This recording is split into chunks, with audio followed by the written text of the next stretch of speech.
5 seconds. Start.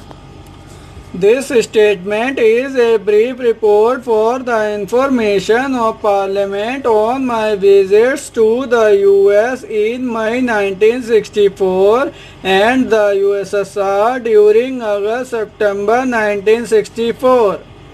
The object of my visit to the US was to secure material and financial assistance for the implementation of India's 5-year defense plan covering the April 1964 to March 1969, to which I had made a reference during the debate on the demands for grants of the Defense Ministry in March 1964.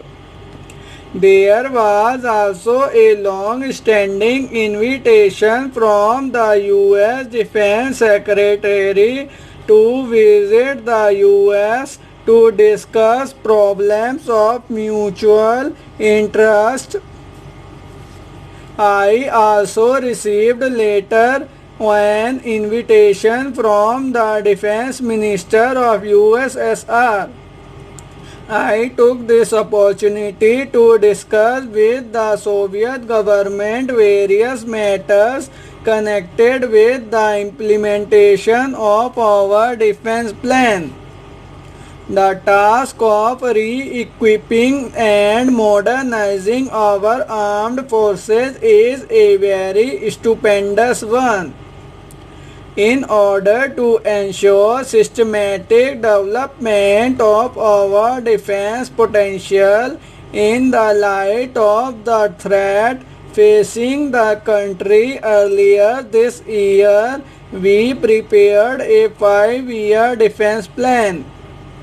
The programs of modernization of the defense forces and improvement of facilities for logistic support of the armed forces would call for additional outlays on defense.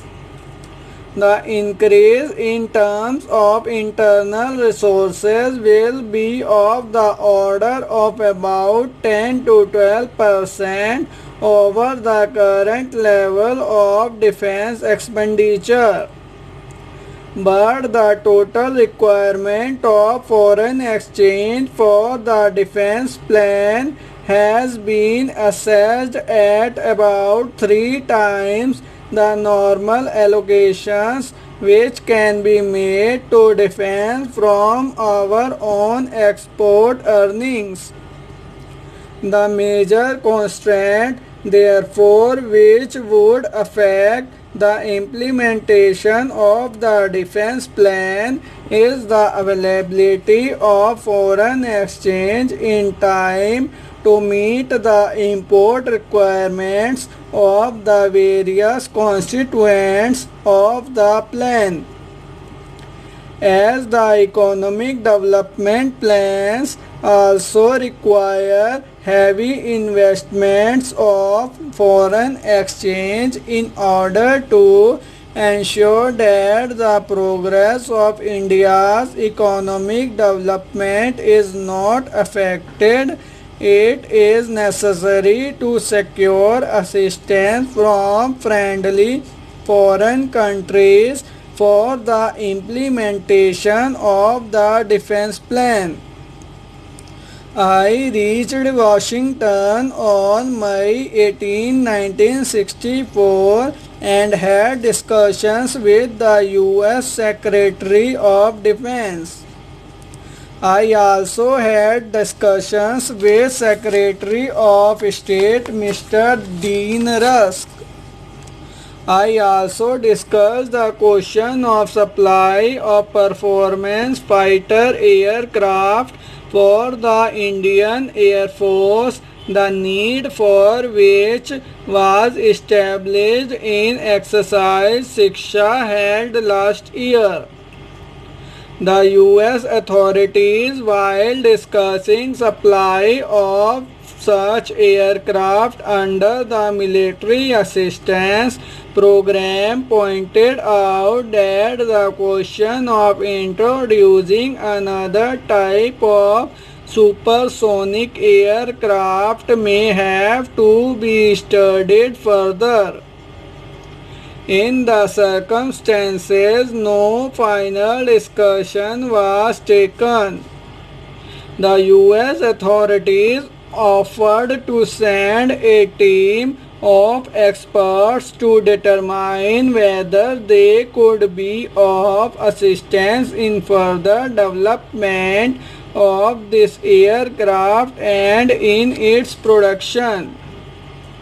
The team has since visited India and has submitted a report which is under examination.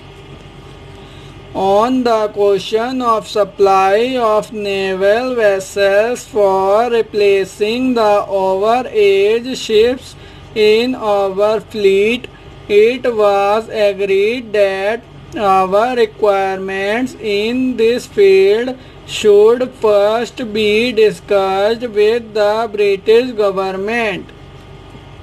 Apart from the grant assistance and credit assistance which the US government have agreed to provide during the fiscal year 1965 and which they are willing to consider for the subsequent years, I attach considerable importance to the fact that the need for strengthening the defense production base in India has been fully recognized by the US authorities, and a substantial portion of the credits already offered will be utilized more modernization of the Indian ordnance factories. During my stay, I visited a number of defense installations and training establishments in the US. On hearing of the sudden passing away of Mr. Jawaharlal Nehru, I cut short my visit in the US and returned to India on May 28, 1964. A meeting with President Johnson scheduled for May 28, 1964 could not take place.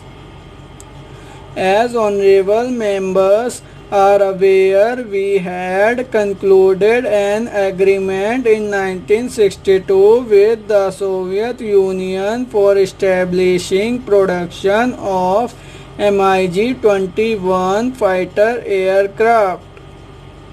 While we have proceeded with civil works and preparation of project reports, it was found that there were several important fields not covered by the original agreement in which, without additional Soviet assistance, it would not be possible to establish early production of the aircraft.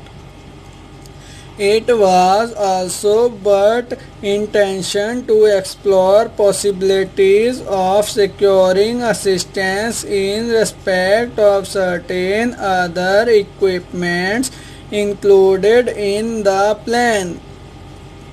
I reached Moscow on August 28, 1964. I had discussions with the Soviet Defense Minister and senior members of the State Committee for Foreign Economic Relations. I had also discussions with the chairman, Mr. Gurushev. These discussions were most cordial.